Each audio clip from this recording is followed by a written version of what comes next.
भारत में कोविड-19 के नए केसेस लगभग 4 लाख के आसपास पहुंच रहे हैं। ऐसे में सभी जगह लॉकडाउन लग रहे हैं और ज्यादा से ज्यादा जल्दी से जल्दी वैक्सीनेशन किया जा रहा है। हम सभी जानते हैं भारत के अंदर बड़े स्केल पर कोविशील्ड वैक्सीन का प्रोडक्शन करने वाली सबसे बड़ी company serum institute of India है और ये लोग प्राउडली ये दावा करते हैं कि पूरे वर्ल्ड में नंबर 1 पोजीशन पर इनके यहाँ पर प्रोडक्शन का काम चल रहा है। भारत में बहुत से लोग जल्दी से जल्दी वैक्सीन प्राप्त करना चाहते हैं और ऐसे में सीरम इंस्टीट्यूट ऑफ इंडिया के CEO आधार पूनावाला को धमकी भरे कॉल आने लग रहे हैं, जिनसे बचकर वो लंदन चले जाते हैं और वहां पर लंदन में टाइम्स UK में एक इंटरव्यू देते हैं और ये आरोप लगाते हैं कि भारत के शक्तिशाली पावरफुल लोग जो हैं वो उन्हें फोन करके उन्हें धमका रहे हैं कि जल्दी से जल्दी उन्हें वैक्सीन दो वरना कुछ भी हो सकता है। उनका कहना है इनमें कुछ स्टेट्स के CM भी शामिल हैं। वैसे ओपनली उन्होंने किसी का नाम नहीं लिया है। उन्होंने कहा है जुलाई में वैक्सीन का प्रोडक्शन बढ़ सकता है और हर महीने 100 मिलियन वैक्सीन के डोज बनाए जा सकेंगे। साथ ही वो ये भी कहते हैं कि भारत में सभी ने सोचा था कि कोरोना का असर कम होने लगा है, लेकिन जनवरी में सेकंड वेव की शुरुआत हो गई और वैक्सीन की किल्लत को लेकर आधार पूनावाला ने कहा कि मुझ पर गलत तरीके से आरोप लगाए जा रहे हैं। उन्होंने कहा कि हमने वैक्सीन को बनाने की कैपेसिटी पहले इसलिए नहीं बढ़ाई क्योंकि तब कोई ऑर्डर नहीं थे और हमने सोचा नहीं था कि हमें एक साल में 1 बिलियन से ज्यादा डोज बनाने पड़ेंगे। कोरोना पैंडेमिक के खिलाफ भारत की लड़ाई जारी है। इस बीच अभी भी बहुत सी स्टेट ऐसी हैं जिन्हें वैक्सीन की कमी है। जब कोरोना केसेस में कमी आने लगी थी तो ऑफिसर्स को बिल्कुल ये उम्मीद नहीं थी कि भारत कोरोना की सेकेंड वेव से भी गुजर सकता है। पूनावाला ने कहा कि वैक्सीन की कमी को लेकर बहुत सारे पॉलिटिशियंस और पावरफुल लोगों ने सीरम इंस्टीट्यूट ऑफ इंडिया को बदनाम करने की कोशिश की है। अब ऐसा नहीं है भारत सरकार को इसके बारे में कुछ भी नहीं पता था। उन्हें पता था आधार पूनावाला को थ्रेट्स मिल रहे हैं और तभी उन्होंने इन्हें Y कैटेगरी की सिक्योरिटी दी थी। सेंट्रल गवर्नमेंट ने ऑफिसर्स को बताया था कि पूनावाला पर खतरे की आशंका को देखते हुए उन्हें ये सिक्योरिटी दी गई है और अब सेंट्रल रिजर्व पुलिस फोर्स के 4-5 कमांडो के साथ 11 सुरक्षा कर्मी उनके साथ रहेंगे। ये सिक्योरिटी कवर उन्हें पूरे देश के लिए मिलेगा। वैसे पिछले साल कंगना को Y+ सिक्योरिटी मिली थी, उस हिसाब से इन्हें भी Y+ या कम से कम Z सिक्योरिटी तो मिलनी चाहिए थी, बट खैर गवर्नमेंट के लिए शायद वो ज्यादा इंपॉर्टेंट रही होंगी।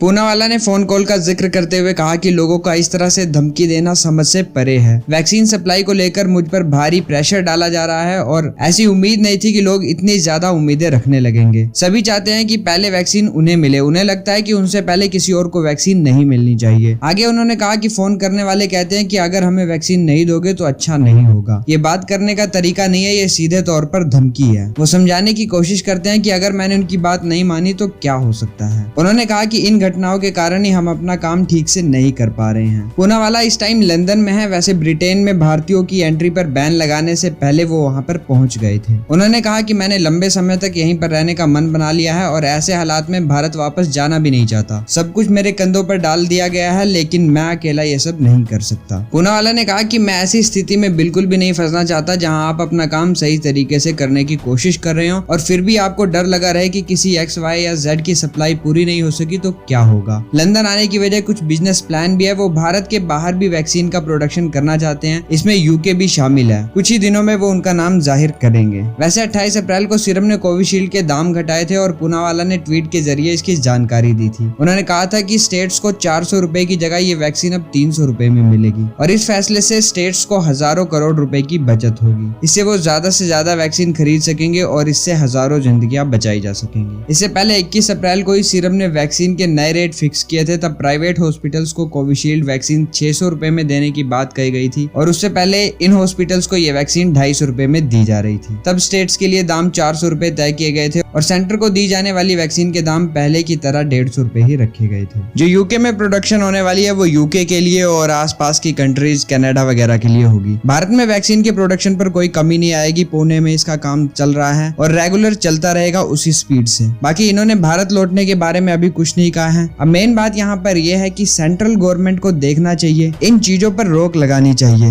नहीं तो ऐसे धीरे धीरे भारत के काफी मिलियनर भारत को छोड़ देंगे। 2014 की एक रिपोर्ट के अकॉर्डिंग करीब 24,000 मिलियनर्स, ये रुपए वाले मिलियनर्स नहीं डॉलर वाले मिलियनर्स, करीब 24,000 लोग भारत को छोड़ चुके हैं। कुछ इन्हीं टाइप्स के कारणों की वजह से, कुछ पावरफुल लोग या पॉलिटिशियंस की वजह से इंडस्ट्रियलिस्ट को थ्रेट मिलते हैं। वो भारत में खुद को सेफ नहीं समझते और भारत को फिर छोड़ देते हैं। भारत को अगर आगे डेवलप करना है तो इन इंडस्ट्रियलिस्ट का साथ चाहिए होगा और अगर ऐसा ही रहा तो धीरे धीरे करके काफी इंडस्ट्रियलिस्ट भारत को छोड़ चुके होंगे। देखते हैं भारत सरकार इस पर क्या करती है। वीडियो पसंद आया तो इसे लाइक जरूर करें और साथ ही साथ शेयर भी करें और बने रहे हमारे साथ इसी तरह इस चैनल को सब्सक्राइब करके। Thanks for watching, see you in the next one.